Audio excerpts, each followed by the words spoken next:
आप सभी का आपके अपने चैनल पूर्वांचल कैरियर क्लासेस के इस ऑनलाइन प्लेटफॉर्म पे बहुत बहुत स्वागत करता हूं। जैसा कि आपको विदित है, आपको ज्ञात है, आप जानते हैं कि प्रत्येक दिन हम आपके लिए शाम को 7 बजे थ्योरी की क्लास लेकर आते हैं, यूपी टीजीटी पीजीटी कला विषय से संबंधित। और प्रत्येक दिन सुबह एक बड़ा ही प्यारा सा तमन्ना बैच के नाम से, नाम ही है इस बैच का तमन्ना। तमन्ना अर्थात महत्वाकांक्षा, आकांक्षा, हमारी तमन्ना, हमारी इच्छा।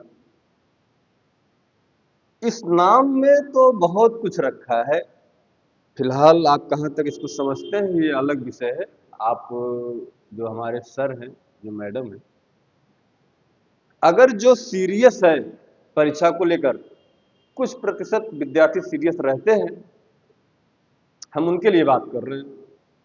और जो हमारा अभी भाई कल से जुड़ा है, परसों से जुड़ा है, मतलब डेट आने के बाद एग्जाम का जो मतलब कंफर्म हुआ कि मई में एग्जाम होगा आपका, तब से वो जुड़ा है।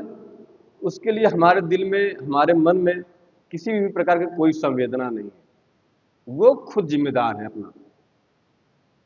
2 महीने में कोई ऐसी तैयारी नहीं कर सकता कि इंटर कॉलेज का अध्यापक बन सके। ये कोई नहीं कर सकता। तो उन सबसे हम रिक्वेस्ट करते हैं कि भैया अगर आ गए हो गलती से, अगर गलती से पहुंच गए हो इस चैनल तक, क्लास तक, तो अभी से पूरा 100%, 100% अपना समय दो, अन्यथा चले जाओ। हम कक्षाएं पूर्णतः 1 साल से निःशुल्क चला रहे हैं, पूर्णतः फ्री। और ये भी चैलेंज करते हैं, चैलेंज करते हैं कि हमारी कक्षाओं को जितने भी क्लास हुए हैं, पूरा का पूरा सिलेबस आपको पढ़ाया गया है। सिलेबस के साथ हम पिछले काफ़ी दिन से आपका प्रीवियस ईयर 1999 से 2001 के बीच का जितने भी माध्यमिक बोर्ड द्वारा आपकी परीक्षा में पूछा गया प्रश्न है, सारा का सारा प्रश्न पत्र सॉल्व करा रहे हैं। 1999 से लेकर 2021 के मध्य का 1999 का पेपर हमने सॉल्व करा दिया है। हम 2001 में पूछा गया प्रश्न पत्र आपके पीछे, आपके सामने रखकर सॉल्व करा रहे हैं। बहुत विस्तृत सॉल्व करा रहे हैं, बहुत बेहतरीन तरीके से करा रहे हैं। आप लोग तुलनात्मक अध्ययन करिएगा, जो पैसा देकर खरीदे हैं उस क्लास से और इस क्लास से, उसके बाद मुझे बताइएगा। हम उस पर ज्यादा बहस नहीं करना चाहेंगे आपसे, तो कोई मतलब नहीं है। हम भी आप ही के बीच से हैं, आप ही के मिट्टी के हैं, आप ही के समान हैं। और अपेक्षा ये रखते हैं कि सारी बात आप समझते हो। हमारे जो भी प्रिय विद्यार्थी हैं, हम लोग 2001 का जो प्रश्न पत्र था, पूछा गया था टीजीटी में, माध्यमिक सेवा बोर्ड द्वारा। माध्यमिक, आजकल तो नया शिक्षा आयोग बन गया है आपके लिए। और नया शिक्षा आयोग इस कदर बना कि अभी तक चूंकि कुंभ है, और सर, हालांकि अब बहस नहीं करना चाहेंगे, हम देर न करते हुए अपने बिंदु पे आना चाहेंगे। दोस्तों, हम लोग बात कर रहे थे, पिछली कक्षा में हम लोगों ने 2001 टीजीटी माध्यमिक बोर्ड द्वारा पूछा गया प्रश्न पत्र जो आपकी परीक्षा में आया था 2001 में, हम चूंकि विगत वर्षों का प्रश्न पत्र सॉल्व कर रहे हैं, तो 2001 में हम लोग 30 प्रश्न सॉल्व कर लिया था। उसी के आगे हम बढ़ रहे हैं और 31वां प्रश्न, हालांकि टाइपिस्ट महोदय नंबरिंग करने में, क्वेश्चन को आगे पीछे करने में बहुत माहिर है। उनको इस कदर विद्या मिली है कि क्वेश्चन को जो सर दे रहे हैं, हम लोग जो दे रहे हैं, किस तरीके से सेट करना है, वो अपने हिसाब से सेट करते हैं। तो हम लोग इसमें कुछ कर भी नहीं सकते, और कर इसलिए नहीं कर सकते, सारी की सारी कक्षाएं निःशुल्क लेते हैं, सारी व्यवस्थाएं निःशुल्क है। जो टाइपिस्ट महोदय वो भी निःशुल्क ही आगे काम करते हैं। और जब निःशुल्क करते हैं, प्यार है, मोहब्बत है, भाईचारा है, उसमें प्रेशर नहीं बनाया जा सकता। दोस्तों पे आप कभी प्रेशर नहीं बना सकते। सोचिए, हम इतनी बड़ी टीम लेकर मैनेज कर रहे, किस तरीके से आपके लिए सारी चीजें निःशुल्क प्रोवाइड कर रहे हैं, मतलब आपको दे रहे हैं, किस कदर मैनेज करते होंगे पिछले 1 साल से। और अपेक्षा अपेक्षा आपसे ये रखते थे कि आप लोग चैनल को लाइक सब्सक्राइब करेंगे, शेयर करेंगे, और आपने किया भी, आगे भी करेंगे। आइएगा देखते हैं, देर ना करते हुए अपने बिंदु पे आना चाहेंगे। हमारा आज का जो बिंदु है 2001 टीजीटी में पूछा गया प्रश्न पत्र हम सॉल्व कर रहे हैं। 30 प्रश्न हम सॉल्व कर चुके हैं। 31वां प्रश्न आपके सामने है, जो कि नंबरिंग में थोड़ा सा गड़बड़ी है आज के लिए जो क्लास में है, वो इसको मान सकते हैं कि ये पहले नंबर से शुरू हो रहा है ना, हालांकि 31वां प्रश्न है। ये रहा भैया, ध्यान दीजिएगा, ध्यान दीजिएगा। चलिए, पहला ही प्रश्न आपके सामने सीना ताने खड़ा हुआ है और कह रहा है हमें बताओ तो जाने। कह रहा है, बहुत ही आसान सा, बहुत ही अच्छा प्रश्न है कि रज्मनामा ग्रंथ आखिर में है क्या। ये जो रज्मनामा नामक ग्रंथ ये है क्या? ये अकबर की जीवनी है क्या? ये अकबर की जीवनी है, मुगल राजाओं का इतिहास है, महाभारत कथा है, या रामायण कथा है? आखिर में रज्मनामा है क्या, ये पूछ रहा है आपसे कि रज्मनामा के बारे में हमें बताइए। भैया आप लोग का हम इंतजार करते ही कि कमेंट सेक्शन में एक आंसर तुरंत छाप के बताओ आखिर रज्मनामा है क्या। दोस्तों, रज्मनामा की बात करें तो रज्मनामा केवल भाषा का अंतर है। ये जो महाभारत है, विकल्प नंबर तीसरा, महाभारत कथा है, महाभारत है, जिसे जय संहिता कहा जाता है। क्या कहा जाता है? जय संहिता कहा जाता है। उसी का फारसी अनुवाद है रज्मनामा, और कुछ है नहीं। इसी महाभारत का फारसी में अनुवाद किया गया और उसका नाम क्या रखा गया? रज्मनामा।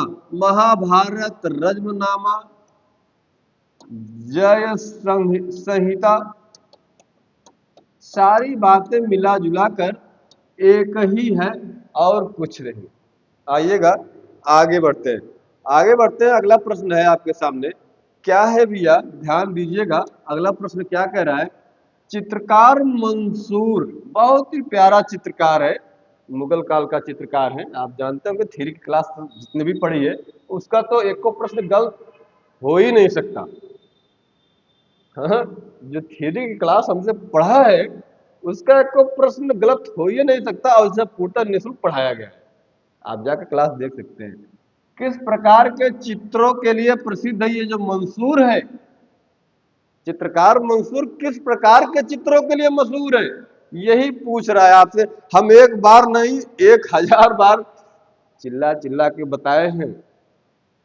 ये जो मंसूर है ये मुगल कालीन चित्रकार है। मंसूर पशु पक्षी के चित्रण में एकदम परम सिद्धहस्त था। मतलब पशु पक्षियों का चित्र जब ये बनाता था मंसूर, इतना लाजवाब, इतना बेहतरीन बनाता था कि इससे बेहतरीन तरीके से पशु पक्षी का चित्रण कोई कर ही नहीं सकता था उस टाइम पे। तो चित्रकार जो मंसूर है वह दोस्तों पशु पक्षी के चित्रण में एकदम पूर्ण सिद्धहस्त था। विकल्प नंबर 3 आपका बिल्कुल करेक्ट हो जाएगा, सही हो जाएगा। आगे बढ़ते हैं। अगला प्रश्न कह रहा है, क्या कह रहा है देखिएगा, ध्यान से देखिएगा और इसका जवाब देने का प्रयास करिएगा कि मुगल चित्रकला के पतन के पश्चात जो शैली विभिन्न केंद्रों में स्थापित हुई वह क्या कहलाती है? वह क्या कहलाती है, यही आपको बताना है कि मुगल चित्रकला के पतन के पश्चात, उसके पतन हो जाने के बाद जो शैली विभिन्न अलग अलग केंद्रों में स्थापित हुई वह कहलाती है, क्या कहलाती है, उसे क्या कहा जाता है, यही आपको बताना है। चलिए, विकल्प नंबर 1 है क्षेत्रीय मुगल शैली, कंपनी शैली, कांगड़ा शैली या दक्कनी शैली। आप बताएंगे कौन सा विकल्प इसमें सही है। दोस्तों, परीक्षा में ज्यादा समय में बचा उचा है नहीं, इसलिए चूंकि हम विगत वर्षों का प्रश्न पत्र ये आपके सामने सॉल्व करा रहे हैं। थ्योरी की क्लास, कल की क्लास में हम लोगों ने पूर्णतः सिलेबस कंप्लीट कर दिया, पूर्णतः निःशुल्क पढ़ाया।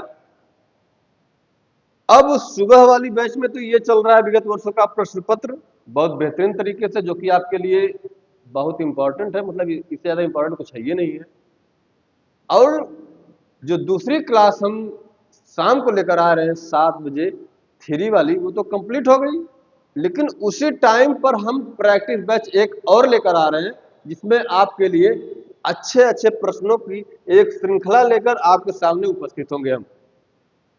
ये तो सुबह 7 बजे वाली क्लास में आप ये पढ़ रहे हैं, अब 7 बजे वाली क्लास थ्योरी वाली कंप्लीट हो गई, हम उसमें भी एक बैच आपको लेंगे, मतलब वो भी निःशुल्क ही होगी, वो भी पूर्णतः सारी की सारी चीजें आपको निःशुल्क मिलेगी, बस आप पढ़ते जाइए और सिलेक्शन लीजिए। और आप सिलेक्ट हो गए तो भाई साहब क्या कहना, क्या कहना है उस पे, तो उसका तो कोई जवाब ही नहीं है, उसका तो कोई मोल ही नहीं है। मुगल चित्रकला के पतन के पश्चात जो शैली विभिन्न केंद्रों में स्थापित हुई, वह कुछ और नहीं, यही क्षेत्रीय मुगल शैली कहलाती है। क्या कहलाती है हमारे प्यारे दोस्तों? यही क्षेत्रीय मुगल शैली कहलाती है। प्रश्न संख्या 4 हम देखेंगे कि क्या कह रहा है, और इसका जवाब आप देने के लिए एकदम प्रयास करिएगा कि कांगड़ा के जो चित्रकला हो, कांगड़ा कलम हो, जो कांगड़ा शैली है, कांगड़ा चित्रकला का दूसरा नाम क्या है? क्या राजस्थानी चित्रकला है, मुगल चित्रकला है, पहाड़ी है, या गढ़वाली चित्रकला है? आंसर एकदम आपके सामने है, 4 विकल्प है, आप तुरंत बताइए। टीजीटी की परीक्षा वर्ष 2001 में पूछा गया प्रश्न है कि कांगड़ा चित्रकला का दूसरा नाम आखिर है क्या? वही 4 विकल्प देकर आपसे पूछ रहा है और आप बताइए। तो क्या है भैया, आप लोग के सामने 4 विकल्प है, आप इसका आंसर एकदम तत्काल कमेंट सेक्शन में छाप दीजिए, छाप दीजिए इस चौथे प्रश्न का कि आखिर में इसका सही उत्तर है क्या।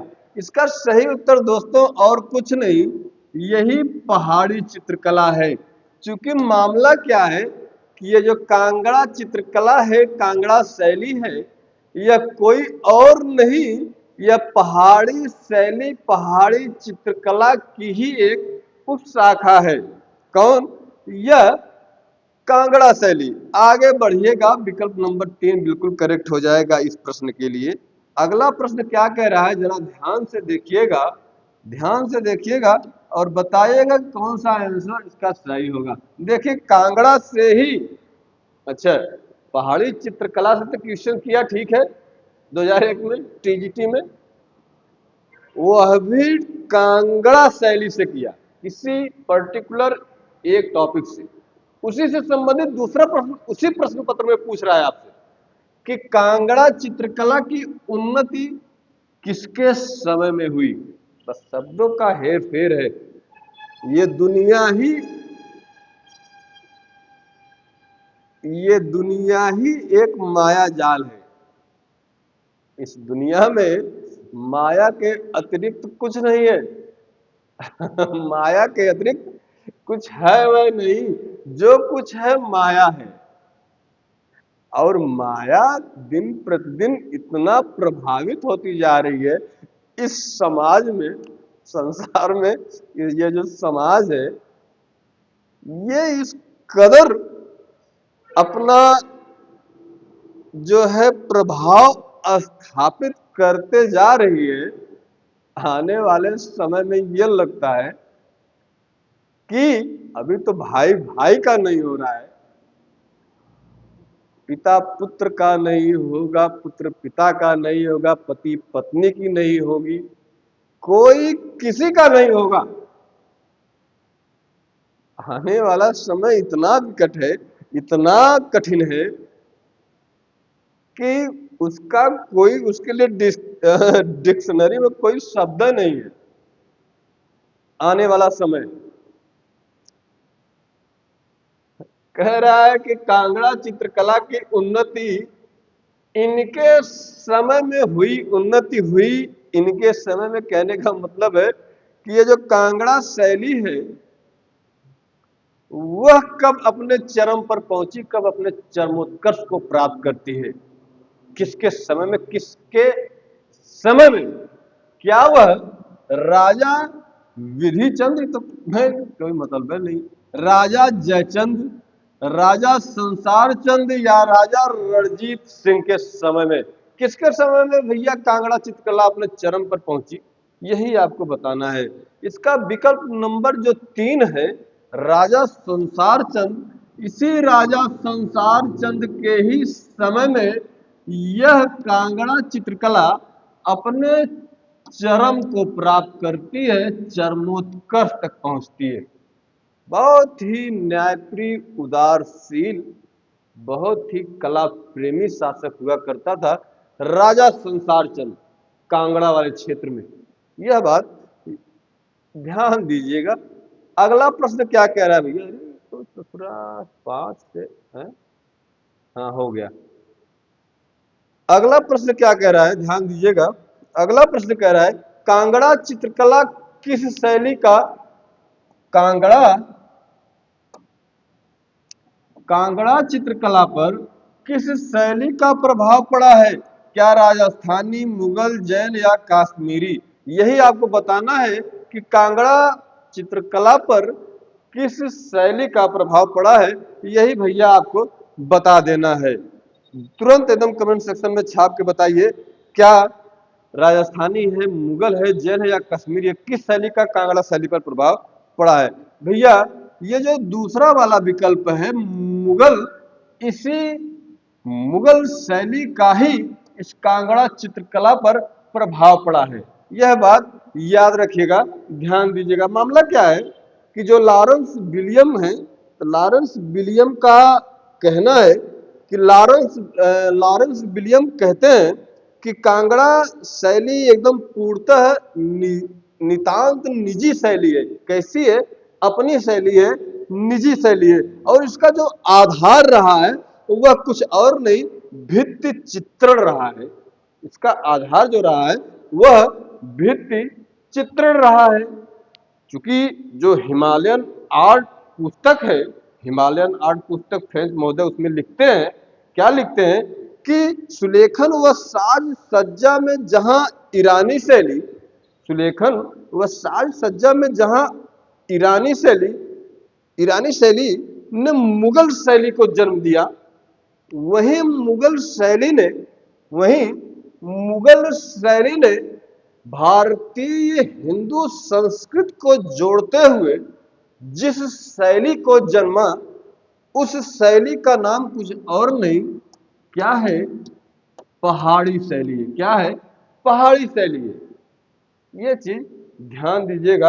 आपके सामने अगला प्रश्न हम लेकर उपस्थित होने जा रहे हैं, जो कि बहुत ही प्यारा प्रश्न है, जिसमें पूछ रहा है कि इनमें से कौन सा असंबद्ध है, कौन सा भिन्न है, कौन सा बेमेल है?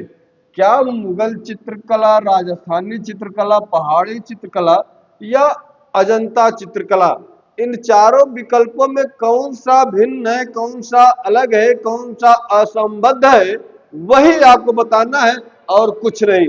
आगे बढ़िएगा, बताइएगा इस 7वें प्रश्न में कौन सा उत्तर सही है आपका।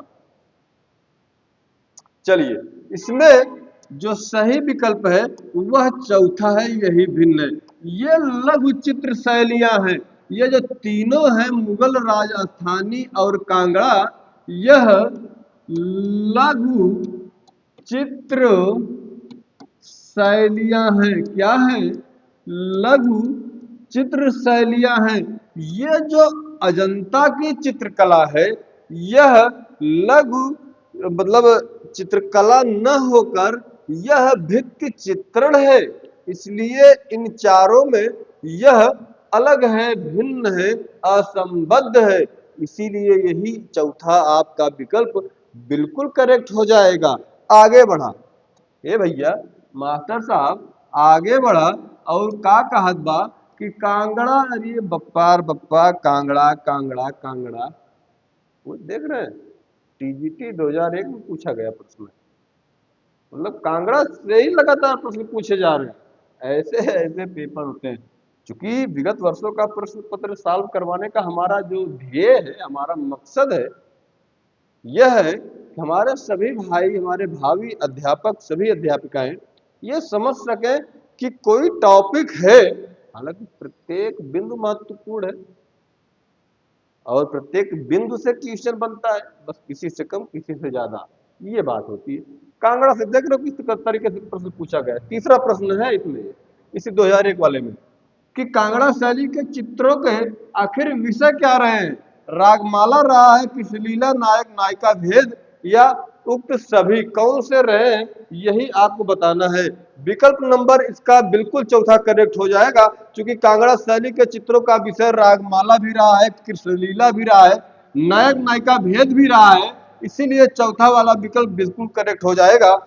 आगे बढ़िएगा, अगला प्रश्न कहाँ कहा हुआ भैया, ध्यान से देखा। अगला प्रश्न कह रहा है, क्या कह रहा है कि कौन सा ये कसम से, ये भी वही कांगड़ा की पहाड़ी शैली के अंतर्गत कांगड़ा शैली आती है ना, इसी की एक उपशाखा है। देख रहे हो कि कितना क्वेश्चन पूछ रहा है भैया। कौन सी पहाड़ी शैली के चित्रों का केंद्र नहीं है, पूछ रहा है। पहाड़ी शैली के चित्रों का केंद्र नहीं है, बसौली है, गुलेर है, मेवाड़ है, कांगड़ा है, कौन है नहीं है, यही पूछ रहा है भैया आपसे। ये पूछ रहा है कि कौन सा पहाड़ी शैली के चित्रों का केंद्र नहीं है, तो आपको सही आंसर तुरंत एकदम करके बता देना है कौन सा नहीं है। दोस्तों, ये जो पहाड़ी शैली है इसका केंद्र बसौली भी है, गुलेर भी है, कांगड़ा भी है, लेकिन ये मेवाड़ ये मेवाड़ नहीं है। ये मेवाड़ राजस्थानी, जो राजस्थानी शैली है उसका एक केंद्र है, ना कि इस पहाड़ी शैली का। जो मेवाड़ शैली है यह एक राजस्थानी शैली है, राजस्थानी शैली की ही उपशाखा है। यह जो मेवाड़ शैली है यह स्थित कहाँ पर है? यह आपके जो अरावली पर्वत है उसी के अंतर्गत आने वाला, वर्तमान की बात कर ले तो वर्तमान में जो उदयपुर है, भीलवाड़ा है, चित्तौड़गढ़ है, वह वर्तमान में वही स्थान की हम बात कर रहे हैं जो कि मेवाड़ नाम से संबोधित किया जा रहा है। इसकी जो शैली है वह वह कैसी है? अलंकारिक है। इसकी शैली जो है वह कैसी है? वह अलंकारिक है। यह, अगर इस शैली के प्रधान केंद्र की बात करें तो हम इस शैली के प्रधान केंद्र की बात करें तो उदयपुर इस शैली का प्रधान केंद्र रहा है। किस शैली का? राजस्थानी शैली, सॉरी, मेवाड़ शैली का। निसारदीन, साहबदीन, मनोहर। कौन कौन? निसारदीन, निसारदीन, साहबदीन, मनोहर। इस शैली के प्रमुख चित्रकार रहे हैं। कौन? निसारदीन, साहबदीन, मनोहर। किस शैली के? मेवाड़ शैली के। मेवाड़ शैली ही इस प्रश्न का सही उत्तर है। जो यह निसारदीन है, निसारदीन और साहबदीन, दोस्तों, साहबदीन ने भागवत पुराण का और निसारदीन ने रामायण का। इसका रामायण का निसारदीन ने, और महाभारत का जो चित्रण किया है वह साहबदीन ने किया है। किसने? आपके साहबदीन ने भागवत पुराण का चित्र बनाया है, उसका पूरी चित्र श्रृंखला बनाई है। साहबदीन ने महाभारत की पूरी श्रृंखला तैयार कर दी है। यह बात याद रखिएगा। इस प्रश्न का सही विकल्प बिल्कुल तीसरा सही होगा, जिसे मेवाड़ शैली कहते हैं। मेवाड़ कलम कहते हैं, जो कि राजस्थानी चित्रकला, राजस्थानी शैली की एक उपशाखा है, उसी के अंतर्गत आती है। आज के लिए इतना ही, अगली कक्षा में देखेंगे। तब तक के लिए पढ़ते रहिए, व्यस्त रहिए, मस्त रहिए भैया। धन्यवाद।